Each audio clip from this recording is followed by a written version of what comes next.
Assalamualaikum warahmatullahi wabarakatuh.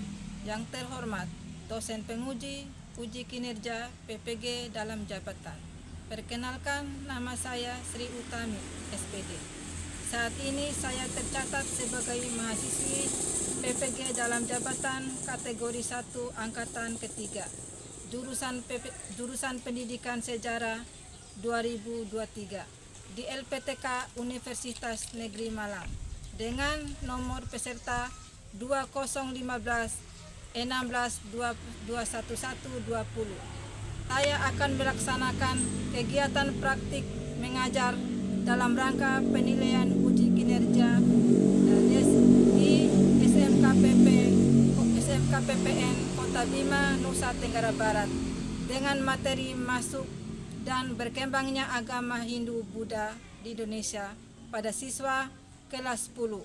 Untuk lebih jelasnya silakan disimak video pembelajaran saya. Akhir kata, saya ucapkan terima kasih. Assalamualaikum warahmatullahi wabarakatuh.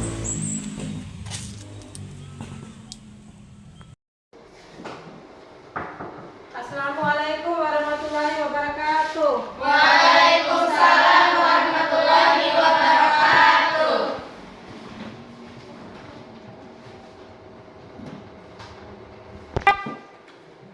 Bagaimana kabarnya kalian hari ini anak-anak? Alhamdulillah luar biasa, tetap semangat.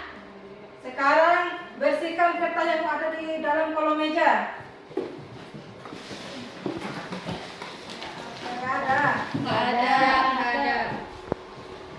Sebelum kita memulai pelajaran hari ini, kita berdoa dulu. Satu orang pimpin doa di depan.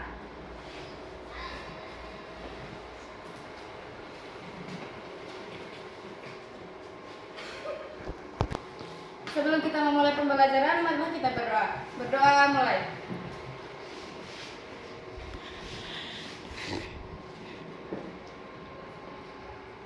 Berdoa selesai.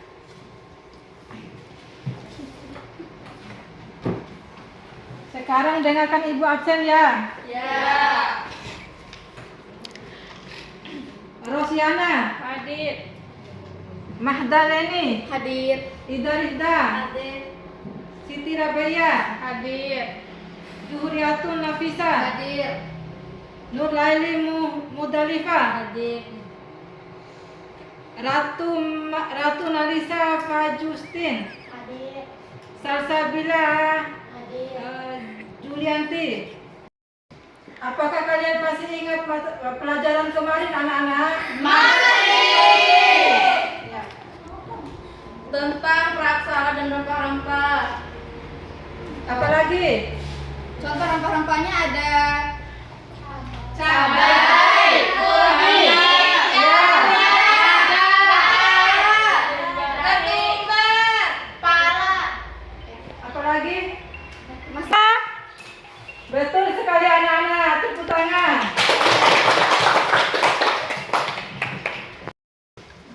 Tujuan pembelajaran kita hari ini adalah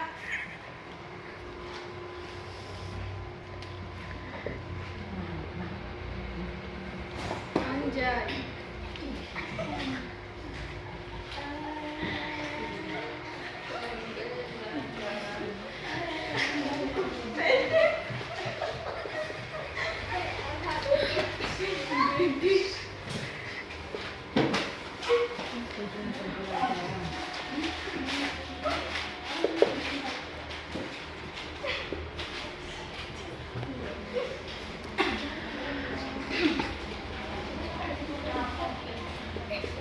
peserta didik mampu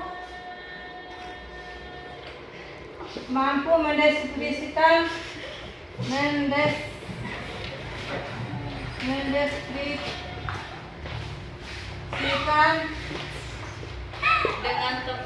dengan tepat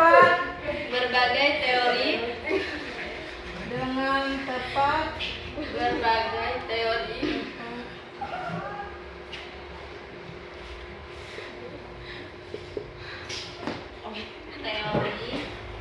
Ayo. Peserta didik Peserta didik mampu menganalisis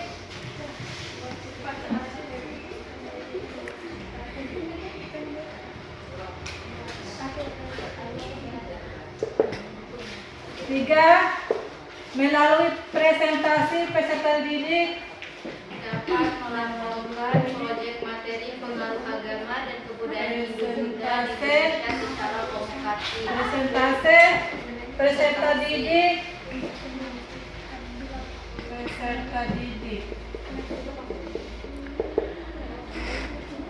dapat melaporkan proyek.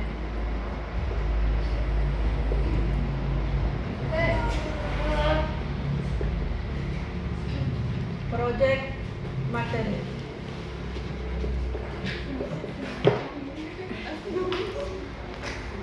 Sebelum ke materi kita bahas dulu lahirnya agama Hindu. Siapa yang tahu lahirnya agama Hindu? Satu orang ya. Lahirnya agama Hindu, pertumbuhan dan perkembangan kebudayaan Hindu India berkaitan dengan sistem kepercayaan bangsa Arya yang masuk ke India pada tahun 1500 sebelum Masehi. Kebudayaan Arya berkembang di lembah sungai Indus India. Sistem kepercayaan itu berupa penyembahan terhadap dewa dipimpin oleh golongan pendeta dan brahmana, melahirkan kepercayaan Brahmanisme. Golongan ini juga menulis ajaran dalam kitab suci yang menjadi standar agama Hindu disebut Weda atau Veda. Lahirnya agama Buddha. Siapa yang tahu satu orang? Siapa ya? Agama Buddha adalah perkembangannya lebih dari agama Hindu. Buddha sebenarnya sebutan bagi seseorang yang telah memperoleh pencerahan. Hal tersebut sesuai dengan asal kata Buddha, yang berasal dari India yang berarti sejati. Agama Buddha lahir sekitar abad ke-5 sebelum Masehi.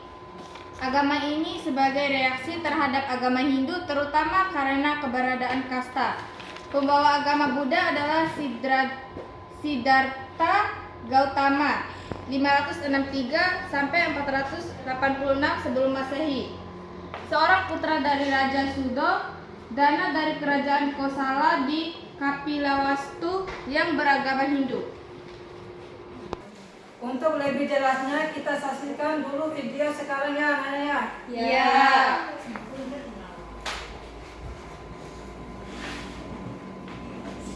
Mulai masuk ke masa aksara atau masa sejarah. Awal dimulainya masa sejarah setiap bangsa dan negara berbeda-beda, tergantung dengan artefak tulisan tertua yang ditemukan di negara tersebut. Di Indonesia sendiri, artefak yang memiliki aksara muncul pada masa kerajaan Hindu-Buddha di Indonesia.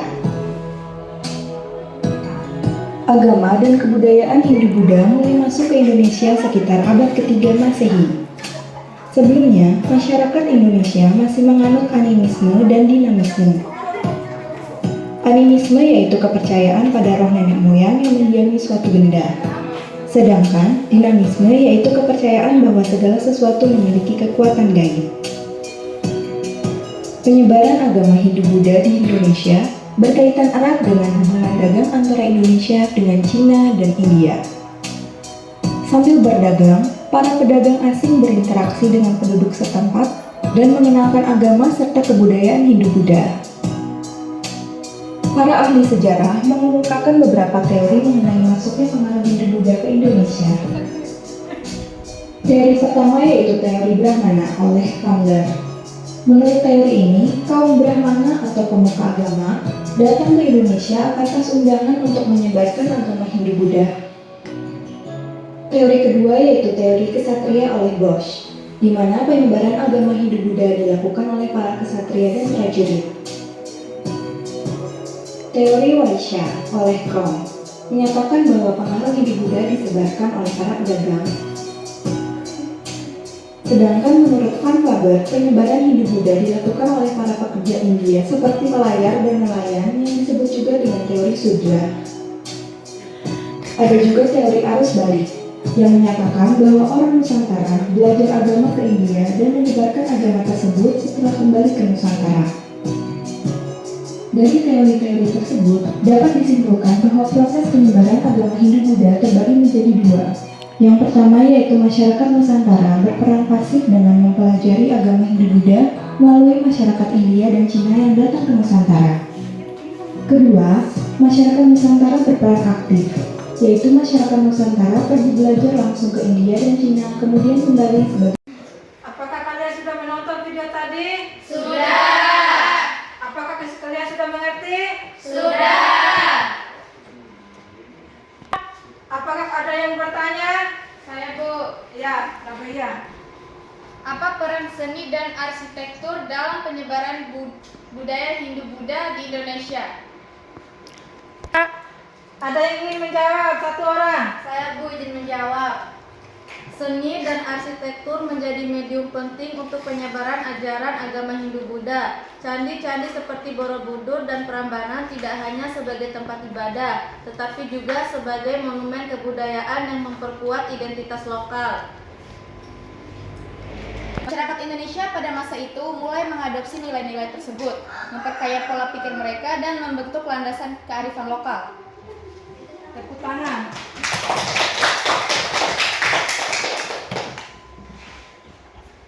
Bertanya satu orang. Saya, Bu. Bagaimana agama Hindu-Buddha mempengaruhi sistem pendidikan pada masa itu? Izin menjawab, Bu Guru. Agama Hindu-Buddha memainkan peran penting dalam pendidikan pada masa itu. Pendidikan dikelola oleh para brahmana dan biara-biara yang membawa pengetahuan agama, sastra, dan seni kepada masyarakat. Tepuk tangan. Sekarang kita mengerjakan tugas individu. Akan ibu bagikan. Ya.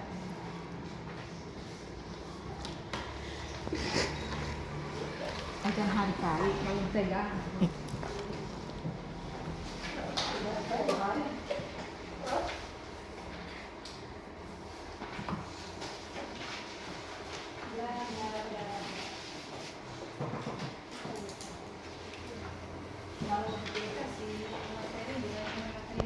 Kerjakan dengan baik, Anaya. Soal yang diberikan tadi sebelum. Iya, siap, Bu.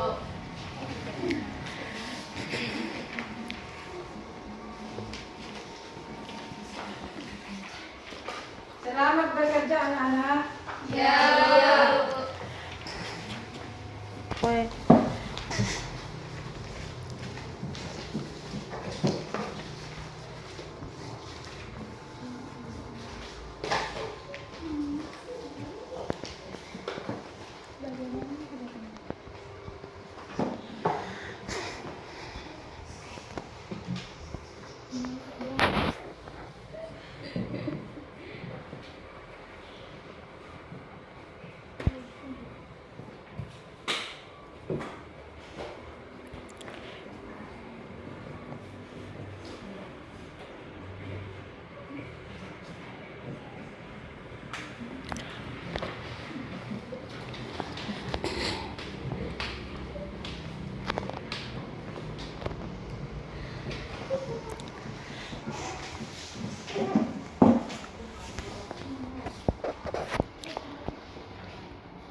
ya, anak. Ya.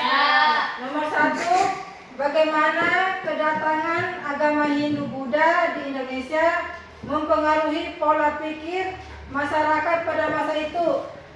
Siapa yang jawab nomor 1? Saya, Bu. Ya, ayo.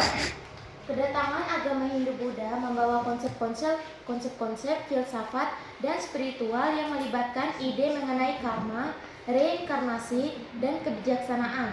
Masyarakat Indonesia pada masa itu mulai mengadopsi nilai-nilai tersebut, memperkaya pola pikir mereka dan membentuk landasan kearifan lokal.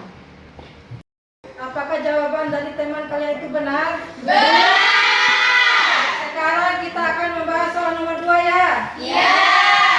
Nomor 2, bagaimana pengaruh agama Hindu-Buddha terlihat dalam sistem pemerintahan di Indonesia pada masa kerajaan? Yang nomor 2 siapa yang jawab? Saya izin menjawab. Ayo. Sistem pemerintahan kerajaan Indonesia pada masa Hindu-Buddha banyak dipengaruhi oleh konsep raja sebagai dewa atau titisan dewa. Adopsi struktur sosial dan hukum dari tradisi India menghasilkan pemerintah yang terorganisasi dalam hierarkis. Apakah pertanyaan dari teman? Apakah jawaban dari teman itu benar, anak-anak? Sekarang soal nomor 3. Nomor 3, apa peran seni dan arsitektur dalam penyebaran budaya Hindu-Buddha di Indonesia? Siapa yang tahu satu orang? Laili. Seni dan arsitektur menjadi medium penting untuk menyebarkan ajaran agama Hindu-Buddha. Candi-candi seperti Borobudur dan Prambanan tidak hanya sebagai tempat ibadah, tetapi juga sebagai monumen kebudayaan yang memperkuat identitas lokal. Dalam masyarakat pada masa umumnya, siapa yang tahu satu orang? Nur. Agama Hindu-Buddha membawa konsep karma yang melibatkan keadilan sosial. Meskipun demikian, implementasinya berbeda di berbagai wilayah. Pada beberapa tempat, perempuan memiliki peran penting dalam masyarakat, sementara di tempat lain mereka mungkin menghadapi kebatasan. Tangan. Sekarang soal nomor 5 yang terakhir. Bagaimana agama Hindu-Buddha mempengaruhi sistem pendidikan pada masa itu? Angkat tangan satu orang, siapa yang bisa? Satu orang nih. Nur. Sudah ini. Agama Hindu-Buddha memainkan peran penting dalam pendidikan pada masa itu. Pendidikan dikelola oleh para brahmana dan biara-biara yang membawa pengetahuan agama, sastra, dan seni kepada masyarakat. Ya, tepuk tangan anak-anak. Apa kesimpulan pembelajaran kita hari ini anak-anak? Saya, Bu. Ya. Kita dapat mengetahui bagaimana berkembang dan tumbuhnya agama Hindu-Buddha di Indonesia dan cara penyebarannya di Indonesia. Tepuk tangan. Siapa lagi? Saya, Bu. Selain itu ada 5 teori masuknya agama Hindu-Buddha ke Indonesia. Yang pertama, ada teori Brahmana. Yang kedua, ada teori kesatria. Yang ketiga, ada teori Waisa. Yang keempat, ada teori Sudra. Dan yang keempat, teori Islami. Tepuk tangan. Sebelum kita menutup pelajaran hari ini, mari kita berdoa ya. Berdoa mulai.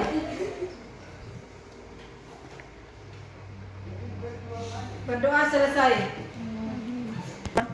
Beri salam.